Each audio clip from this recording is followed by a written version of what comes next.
guys, Layla here and welcome back to my channel, and today I am checking out the Parblo A640 graphic drawing tablet, and I definitely want to talk about this art just really quick. I love it so much. It really reminds me of those like doodles that everyone's really into these days with just the little monsters everywhere. It really reminds me of Vex's art. I mean, not completely. I feel like he's got a bit of a different color scheme, but I really like it. So it says Parblo here on the front, and then on the back it says that it has 8,192 levels of pen pressure sensitivity, which is wild in my opinion. And for reference, I mean, back in 2005, I got my first ever tablet, and I was really young at the time, and I 100% did not deserve it. It was a Wacom Intuos, and not that any of that is the point, but it had 1,024 levels of pen pressure sensitivity. Guys,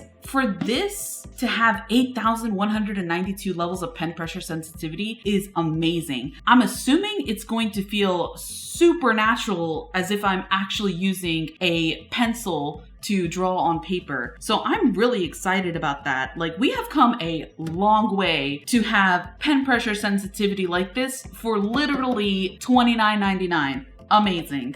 In this box, you get your quick start guide, the warranty and return policy, this glove that you wear while you draw. I personally don't use things like that, but I know some artists do. I might check it out and try and see how it feels while drawing with this tablet today. Let's see.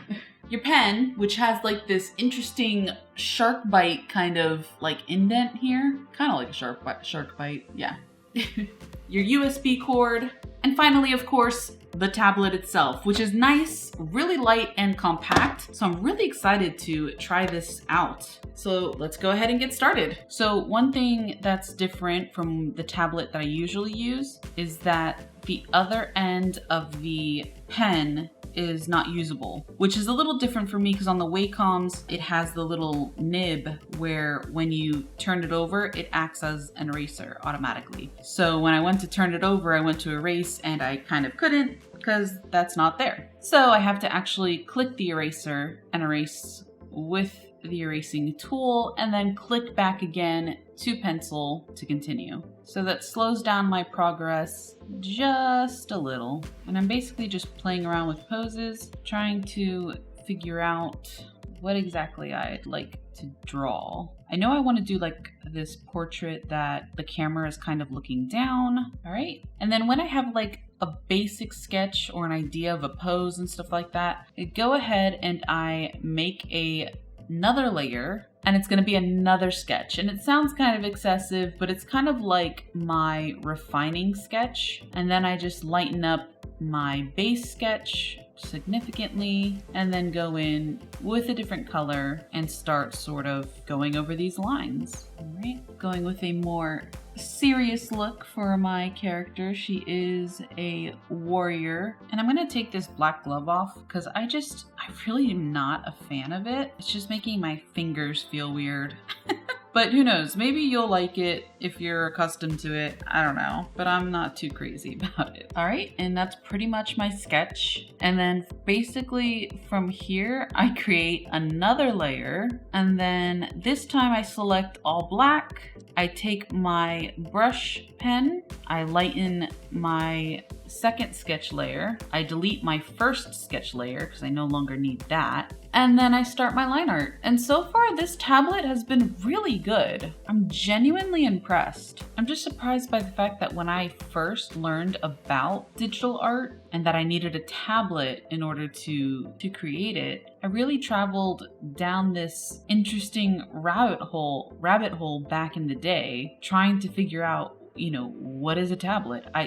Back in 2005, like, tablets weren't exactly heard of, especially drawing tablets in particular, I should say. I was very much impressionable at the time because, you know, I assumed you always needed, I don't know, the most expensive, the most top of the line product ever. And the truth is, I didn't. My first digital piece was just really awful, but I learned, obviously. But I wish I could have saved myself hundreds of dollars in the process of learning, because it's just crazy to me that $30 can get you this, because this was on par with, if not better than, the tablet that I had back in 2005. And I had gotten a Wacom Intuos. So that was, I mean, it wasn't a Cintiq or anything by any means, but that was pretty top of the line. I'm really in love with the pen pressure sensitivity. I feel it really gives me good line weight when I need it, and I can go really soft or I can go just really hard and get this really thick, bold line, and that's amazing.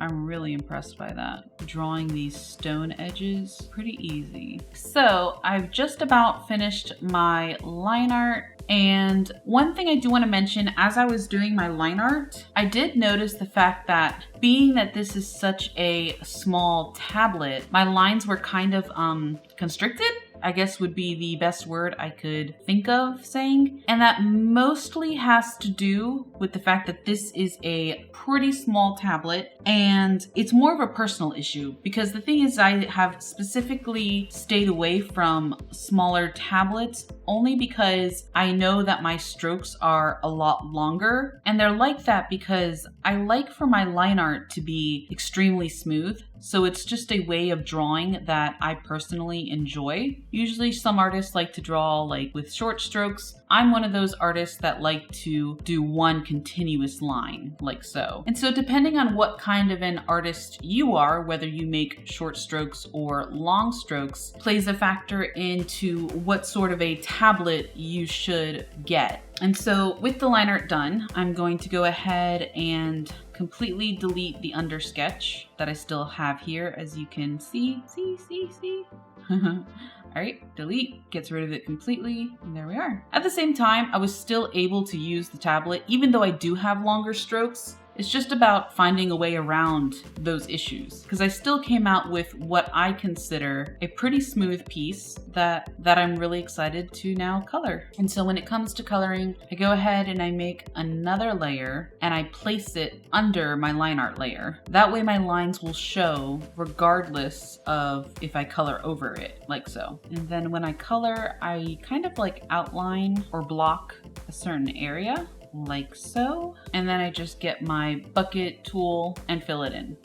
And then repeat the process. And there are definitely other ways to color things in. This absolutely is not the only way. I used to use the selection tool. And so the selection tool I'm talking about is just, I select this little wand right here, and then I go to my line art layer, and let's say this is a part of her skin. So let's go ahead and click it. And you see how it fills it in blue, and click it right here because that's her skin. This is her skin, and this is her skin. This is her skin, skin. This is her skin, and it's basically just selecting all this area, and it does make the coloring process, or at least the coloring like blocking in process, go faster. So now I can click over to my color pencil, I click back onto my coloring layer, and then I fill it in like so. And so that was fast. And I generally like it, but sometimes I feel like it's nitpicking, but sometimes, like right here, sometimes my lines aren't perfect. So this is kind of minor. Usually I have it happen a little bit bigger, but it leaves gaps of uncolored areas, like right here, and definitely around this area, right about here, in this area, right here. And so I just got tired of that, and I was like, I'm just gonna fill it in by hand. So it takes a little longer doing it by hand. I'm sure there are other ways to block in colors that I haven't looked into. So yeah, and then I just do my lighter areas for where the light would be hitting her skin. I'm not really liking these lips.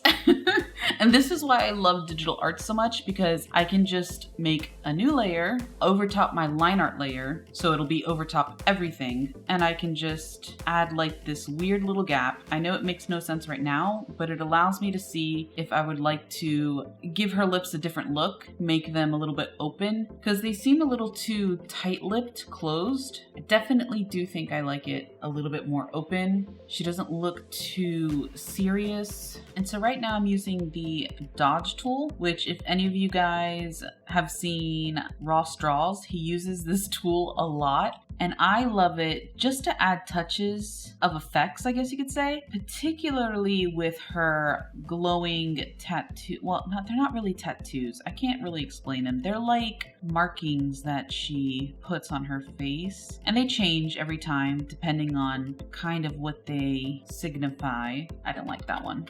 I'm gonna change it.